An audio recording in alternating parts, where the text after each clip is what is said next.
है फुना दे हालनु जो वतन विसारियो, कर नसीबा वाले सत्संग 2 घड़िया। वो सत्य का संग योग 2 घंटे करते करते वो घड़ियां आ जाएगी कि तो बिल्कुल साफ सुथरा पर ब्रह्म परमात्मा का नित्य योग का 2 घड़ी भी अनुभव हो जाए।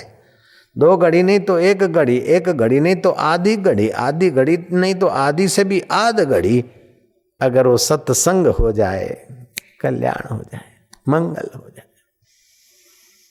हमें सत्य का संग नहीं हो रहा है, असत्य जड़ और दुख रूप का संग हो रहा है, दुख रूप का योग हो रहा है, संयोग हो रहा है। तो शरीर, मन, इंद्रियां, वस्तुएं सब ऐसे। कन्या को खिलाओ पिलाओ, बड़ी करो, पढ़ाओ लिखाओ। अब वो कन्या को भाई कुछ कहता है या कुछ लड़ाई झगड़ा हो जाता है तो माँ बोलती है, अरे क्यों बेचारी को बोले, छोरी को मंगनी हो गई, वो तो पराए घर जाएगी। ऐसे ही ये देह रूपी कन्या भी बेचारी पराए घर जाएगी। इसको खिलाओ पिलाओ, ठीक रखो, लेकिन इसको मैं मत मानो और इसकी वस्तुओं को मेरा मत मानो। ये तो बेचारी देह पराए घर जाएगी। जयराम जी की प्रकृति की दी हुई देह ये तो पराए घर जाएगी क्या? लेकिन आप अपने घर रहोगे। जहां शुद्ध मैं है वहीं से आपका स्फुरना होता है। गलती से देह को मैं मानते हो, नहीं तो आप तो अपने घर रहोगे। मन तू ज्योति स्वरूप अपना मूल पिछाड़। अपने घर में रहने की इच्छा से जाबल्य पुत्र सत्यकाम गौतम ऋषि के आश्रम में गया, दंडवत प्रणाम करके गुरुवर को कहा कि गुरुदेव, मैं आपसे वो विद्या पाना चाहता हूं जो विद्या के बाद और कुछ पाना ना पड़े। वही जानना चाहता हूं देव कि जिसको जानने के बाद कुछ जानने की जरूरत नहीं रहती। आप मुझे स्वीकार करें नाथ। मैं जन्मों का भटका, कई माताओं के गर्भों में लटका पटका गया, जन्म जन्म भर मत फिर्यो, मिट्यो न मन को त्रास। ये दशा थी उसके चित्त की, समझ की। तब गौतम ऋषि ने पूछा कि जाबल्य पुत्र सत्यकाम, तेरा गोत्र क्या है? बोले मेरे पिता थे तो मेरी माँ अतिथि और भक्तों आते जाते थे साधु संत, उनकी सेवा के लिए जो भोजन बनाती थी इतनी व्यस्त रहती थी कि मेरे पिता से वो पूछ न पाई कि अपना कुल गोत्र क्या है। गौतम ऋषि ने कहा, इतना स्पष्ट और सत्य बोलने वाला तू ब्राह्मण पुत्र ही है, दूसरा कुछ न कुछ ए कर देगा। तात तू मेरे आश्रम में रहने के योग्य है। जो गुरु के साथ झूठ बोलते हैं या करके बात घुमाते हैं, गुरु के तो बाल सफेद हो जाएंगे लेकिन उनका हृदय काला ही काला रहेगा। जो गुरु से झूठ बोलते हैं और कपट करते हैं तो ऐसे गुरु के बाल सफेद हो जाएंगे, गुरु जल्दी बुढ़ा हो जाएगा। झूठे चेलों के बीच रह के गुरु जी विक्षिप्त हो जाते। कैसे सुधारे इनको, कैसे उन्नत करे बेईमानों को, कपटियों को? गुरु के बाल तो जल्दी सफेद हो जाएंगे लेकिन उनका हृदय तो काला काला रह जाएगा। उसने तो स्पष्ट बोल दिया। गुरु ने कहा, तू सत्य भाषी है, मितभाषी है और सत्य स्वरूप नित्य योग को जानने की इच्छा से आया है। तात तू धनभागी, तू मुझे स्वीकार है शिष्य। गुरुदेव आज्ञा करिए, सेवा दीजिए। गुरु ने कहा, तात ऐसा करिए कि दुबली पतली गाय चुन चुन कर गुरुजी ने दिखा दी। ये 400 गाय है, जंगल में ले जा, इनको खूब जंगल का घास चारा और कुदरती वातावरण में रख, और ये 400 गाय में से जब 1000 गायें हो जाए तब तू आइयो। गुरु की सेवा शिरोधार्य करके जाबल्य पुत्र सत्यकाम 400 दुबली पतली गायों को जंगल में ले गए।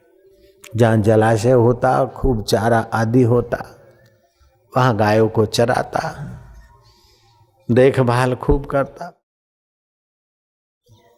सुबह शाम ईश्वर का चिंतन ध्यान करता और गुरु की दी हुई सेवा वो भी एक साधन है, भजन है, ऐसा समझकर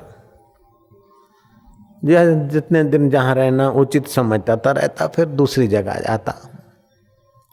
कभी ये नहीं सोचा कि 400 गायों मां अकेलो, मुझे 10 आदमी चाहिए, कभी ये नहीं सोचा। 400 गाय और वो अकेला बंदा सत्यकाम। अब उसको ये भी नहीं रहा कि हाय रे कब 1000 गाय होगी, ये 900 हुई, ये 950 हुई, ये 999 हुई, अब एक बेटा बेटी हो जाएगा यहाँ तुम्हारा मेरा काम बन जाए, ये भी नहीं सोचा। एक सनातन सत्य है कि परमात्मा इतना सूक्ष्मतम है प्रकृति की गहराई में कि सारे ब्रह्मांड को नियंत्रित कर रहा है, चला रहा है और आवश्यकता अनुसार उभार भी लेता है परिस्थिति। जैसे उत्तरी ध्रुव और दक्षिणी ध्रुव 6 महीना अंधकार रहता है, तो वहाँ वो प्रकृति में परमात्मा ऐसा कुछ प्रकाश फैला देता है कि वहाँ भी जीवन है, जीव है, जी रहे। कि कैसी उसकी चेतना है कि कान पर मच्छर बना रहा है, पीठ पर कीड़ी चल रही और पैर में कोई जीव जंतु का, हाथ वहीं पहुंच जाते हैं, पैर वहां हिलने लगते, मूवमेंट होने लगता है। कैसा व्यापा है तुम्हारे प्राकृतिक शरीर में, ऐसे ही पूरे ब्रह्मांड में व्यापा है।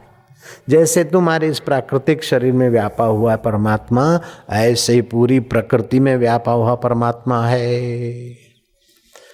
जल में, थल में, अग्नि में, तेज में, वायु में, सब में व्यापा हुआ है। जैसे तुम्हारे हाथ में, पैर में, नाक में, पीठ में, घुटने में, सब में व्यापा हुआ उसका चैतन्य, ऐसे इन 5 महाभूतों में परमात्मा व्यापा हुआ है। कभी भी तुम्हारी उंगली चेतना की खबर दे सकती है। ऐसे ये अग्निदेव, जलदेव, वायुदेव, आकाशदेव और पृथ्वी देव, इनमें से कभी भी परमात्मा कोई भी लीला करके उभर सकता है। जैसे गीत गोविंद के कर्ता जयदेव ने दुख देने वालों के प्रति भी उदारता का व्यवहार किया और राजा के पास वे आए तो राजा को बताया नहीं कि ये मेरे हाथ पैर काट के कुएं में फेंकने वाले दुष्ट हैं, नहीं, ये मेरे मित्र हैं, इनको आप दक्षिणा दीजिए। राजा ने देखा कि जयदेव के मित्र हैं तो खूब दान दक्षिणा तो दिया साधु वेशधारी उन बदमाशों को। देखा कि भाई जयदेव को भी किसी बदमाशों ने दुख दिया, जयदेव बताते नहीं तो इन महात्माओं को कोई दुख न दे, इसलिए पुलिस भेजी साथ में। तो पुलिस अधिकारी ने पूछा सिपाहियों के वरिष्ठ ने कि जयदेव से आपकी क्या मित्रता है। उन्होंने कहा कि जयदेव ऐसा है वैसा है और हमने उसको प्राण दान दिया, इसलिए हमारी खुशामद करता है। तो बिल्कुल सरासर झूठी बात थी। सिपाहियों ने तो सुन ली, लेकिन जिस धरती पर कदम रख रहे थे उस सृष्टिकर्ता से सहा नहीं गया अपने भगत पर ज्यादा अन्याय और जुल्म। तुरंत धरती फटी और वे जो लुटेरे थे साधु वेश धारण करके आए, रिबा रिबा के मर गए। वही परमात्मा, जब हम किसी श्रेष्ठ पुरुष से झूठ बोलते तो हमारे हृदय की धड़कनें बढ़ जाती और भीतर से नालत भी बरसती। वही परमात्मा है कि जब हम सतपुरुष से या किसी भी पुरुष से मधुर व्यवहार, सच्चाई का व्यवहार, हितकर व्यवहार करते हो तो अंदर खुशी भी भरता है, आनंद भी भरता है, सामर्थ्य भी भरता है। तो शक्ति का हरता भी वही है, शक्ति का भरता भी वही। ऐसा वो सच्चिदानंद परमात्मा ऋषभ के द्वारा बोला। जयराम जी की अल्फट पार्क में सिंपल सेक्शन जब किसी संत को सताता और संत बोलते तू भगवान नहीं है ऐसा चिल्लाता है, ले 8 दिन ध्रुव पर त्राटक करना, भगवान तुझे दिखाएंगे अपना प्रभाव। तो सिंपल सेक्शन का कुत्ता उसके छाती पर एक शाम को बैठ जाता है संध्या को और कहता है मानवीय भाषा में कि ईश्वर के अस्तित्व का इससे बड़ा प्रमाण क्या चाहता है मूर्ख। तब वो सैंपल सेक्शन मानता है कि कुत्ते के द्वारा जो मनुष्य की भाषा बोल सकता है वो जरूर सर्वसमर्थ भगवान ही है, दूसरे का काम नहीं। हंस के द्वारा भी भगवान मानुषी भाषा बुलवा लेते। अरे मुर्दे को किसी फकीर के संकल्प के द्वारा जिंदा भी करवा लेते हैं। अब तो जयराम जी बोलना पड़ेगा भाई। मेरे गुरुदेव जा रहे थे और किसी माई का बेटा मर गया, देखा कि कान में समर्थ योगी और पगडंडी पे रख दिया। गुरुजी घूमने जा रहे थे, देखा कि बच्चा, बोले बेटा कौन कौन कैसे,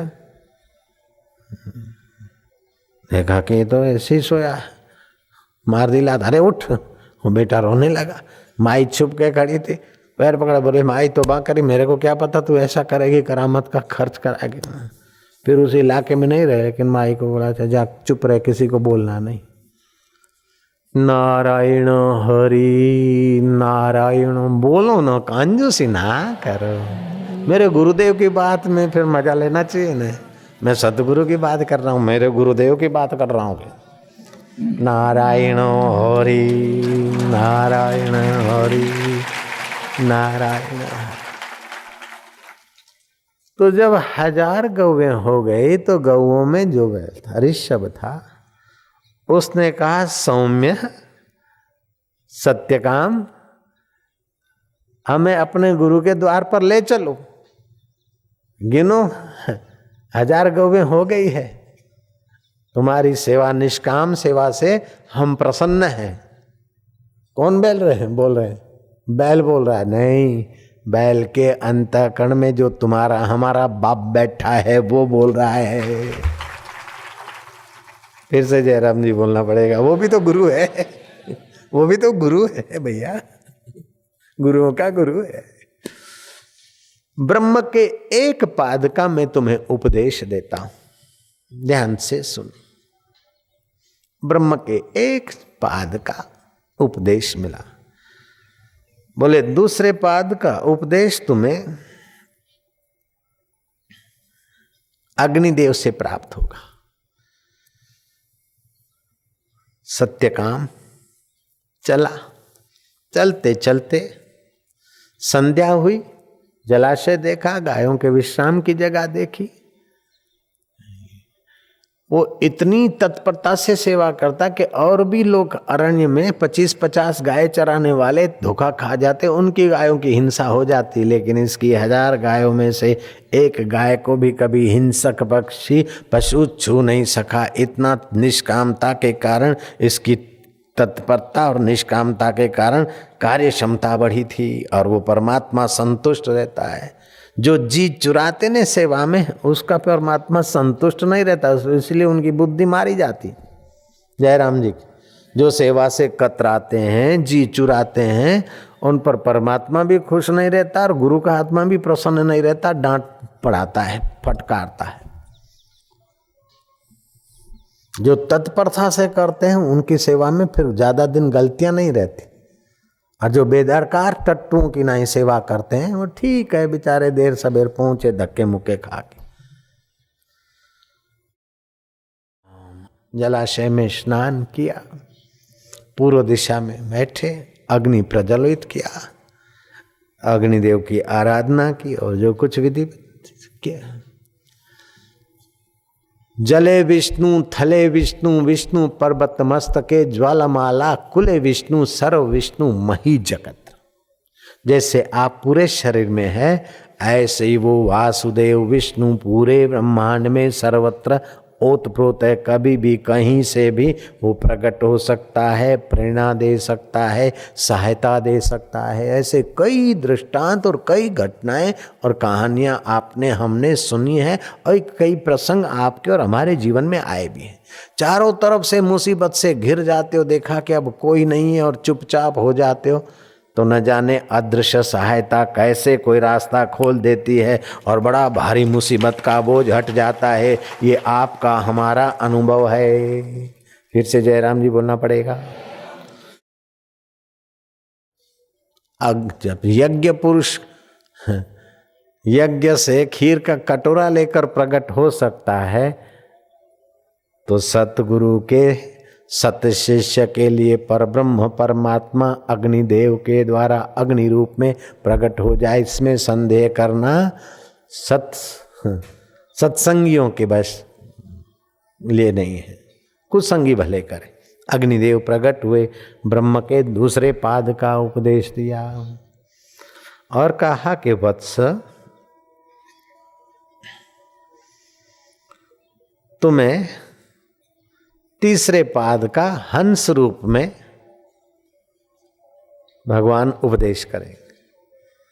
और आज तीसरे दिन वही यात्रा करते, दूसरे दिन की शाम हुई, तीसरे दिन का सुबह हुआ, ध्यान भजन में बैठे शांत बैठे थे, वो हंस आए और हंस ने ब्रह्म ज्ञान के तीसरे पाद का उपदेश दिया। चौथे पाद का उपदेश तुम्हें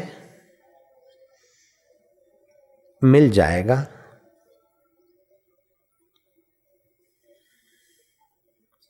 जल मृग के रूप में हंस कह के चले गए। चौथे दिन जल मृग आकर खड़ा हो गया और ब्रह्म के चौथे पाद का उपदेश दिया। ये जल मृग कौन थे? हंस कौन थे? कि भगवान सूर्य हंस रूप लेकर आए थे, भगवान अग्निदेव अग्नि से प्रकट हुए थे और भगवान वायुदेव वृषभ रूप से बोले थे। और जल मृग के रूप में प्राण देवता ने उपदेश दिया। से यात्रा करते करते इनके चित्त में जो ब्रह्म ज्ञान का उपदेश मिला चार पादों में, तो चित्त में ब्राह्मी मस्ती आई, बुद्धि में ब्रह्म निष्ठा आई, तो चेहरे पर निश्चिंतता, आँखों में शांति और आध्यात्मिक चमक, सुख बरसाने वाली वो तरंगे उभरी। गुरुदेव ने देखा अपने शिष्य को, कहा वत्स, तू मेरे उपदेश के बिना ही ब्रह्म तेज से संपन्न होकर आया है। सच बताइए, ब्रह्म ज्ञान तेरे को कहाँ से मिला? ब्रह्म उपदेश। बोले गुरुदेव, आप सब के अंतःकरण में है, सब रूपों में आप हैं, ऋषभ रूप में, अग्नि रूप में, हंस रूप में, जलमग्न रूप में, आप ही की कृपा। फिर भी गुरुदेव, आपके आचार्य रूप में, सतगुरु रूप में मिली, सतगुरु स्वरूप से मिली हुई विद्या ही सर्वोपरि विद्या, सर्वश्रेष्ठ विद्या मानी जाती है। आप फिर से मुझे उपदेश दीजिए, क्योंकि मैं मनुष्य तनधारी हूँ और आपने भी ये मानवी चोला धारण किया है, तो आपका और हमारा वास्तव में नित्य योग का ज्ञान स्थिर रह सकता है।